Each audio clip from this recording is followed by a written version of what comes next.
Cette installation est une usine de traitement du manganèse de 200 TPH, conçue pour un client australien. Il a l'intention de vendre directement le minerai de 20 à 100 mm aux utilisateurs finaux, et le minerai de 0 à 20 mm est utilisé pour fabriquer du sulfate de manganèse.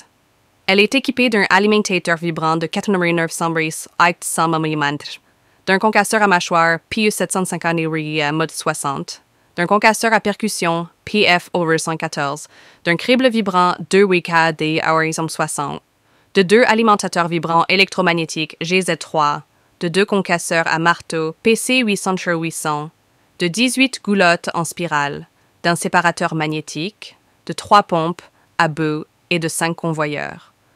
1. Le camion charge les pierres de moins de 500 mm dans la trémie d'un alimentateur vibrant.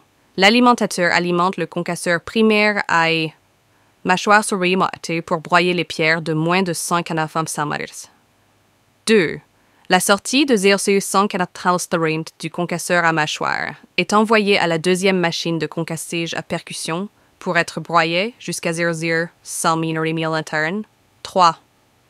La sortie de 0,100 mm du concasseur à percussion sera envoyée au crible vibrant avec des mailles de 20 mm et de 100 mm.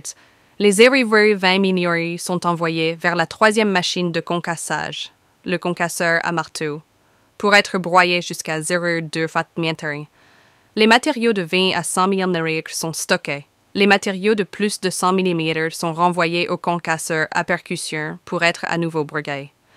4. La production de 0 à 2 mm du concasseur à marteau est stockée dans un bassin, puis elle est acheminée vers une goulotte en spirale pour être séparée.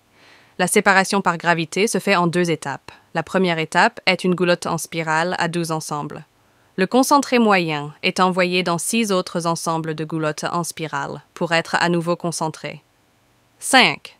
Tous les concentrés seront pompés vers le séparateur magnétique à 2 barils pour être à nouveau séparés.